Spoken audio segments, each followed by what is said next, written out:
kementerian, ya, mereka betul-betul Pak, kita berikan magang tempat itu minimal ya, perusahaan itu ada tanggung moralnya Pak untuk menerima. Jangan hanya ya memuaskan kita sesaat saja Pak. Ya kalau ini kan kita gagal itu Pak. 6 bulan, habis itu mereka keluar lagi, nganggur lagi Pak. Nah, ini yang kita alami. Satu itu Pak. Terima kasih sudah. Assalamualaikum warahmatullahi wabarakatuh. Waalaikumsalam warahmatullahi wabarakatuh. Selanjutnya Bu Irma bersiap-siap Pak Sabul Kafi. Saya persilakan. Bismillah. Tolong waktunya diperhatikan ya. Assalamualaikum warahmatullahi wabarakatuh. Ketua Komisi 9 yang saya hormati, kawan-kawan Komisi 9 dan mitra kerja yang saya hormati. Yang pertama, terkait serapan anggaran BNSP, saya minta Bapak menjelaskan mengapa realisasi belanja non-operasional baru mencapai 25,57% per Juli 2026. Kendala teknis apa yang menghambat pelaksanaan sertifikasi dan asesmen LSP di lapangan pada semester pertama tersebut, Pak?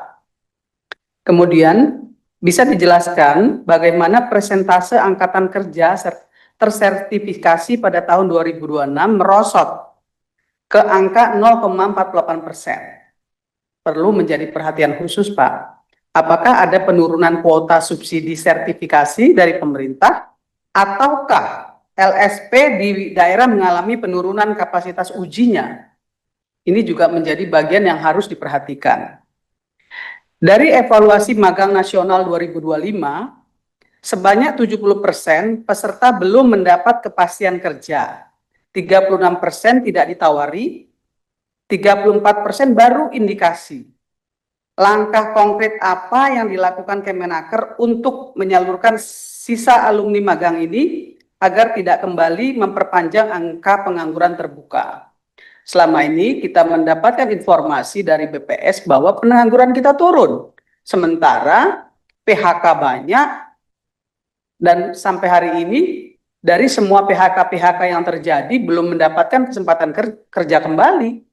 Nah, ini tuh perlu menjadi perhatian ini dari Kemenaker, bagaimana Kemenaker bisa melakukan koordinasi secara efektif kepada semua kementerian. Lapangan pekerjaan itu kan adanya di seluruh kementerian. Jadi Kemenaker nggak bisa bekerja sendiri sebetulnya. Ya, seluruh kementerian yang ada itu perlu diajak koordinasi sehingga Kemenaker tahu posisi-posisi mana saja yang bisa diisi oleh peserta magang. Saya selama ini melihat kementerian-kementerian kita masih mengedepankan ego sektoral sehingga banyak informasi terkait lowongan pekerjaan itu tidak terinformasikan kepada masyarakat. Kemudian, target peserta magang angkatan 2 melonjak menjadi 150.000 dengan benefit uang saku setara upah minimum selama 6 bulan. Tolong disampaikan kepada kami berapa total anggaran yang dialokasikan Kemenaker untuk stimulus ekonomi ini dan bagaimana strategi pengawasannya agar tidak terjadi keterlambatan pencairan seperti evaluasi program-program sebelumnya. Kemenaker perlu berkoordinasi penuh dengan semua kementerian. Saya melihat ego sektoral ini Pak Menteri masih terlalu tinggi di semua kementerian. Dan satu lagi, mungkin saya ingin menyampaikan juga Pak Yasirli, perlu juga kali ya, kalau kita WA tuh dijawab Pak, jangan dibiarin aja nih WA kita. Saya WA ke Bapak beberapa kali itu nggak Bapak jawab. 5, Kemenaker menargetkan 100% peserta magang angkatan 2 tersertifikasi oleh BNSP.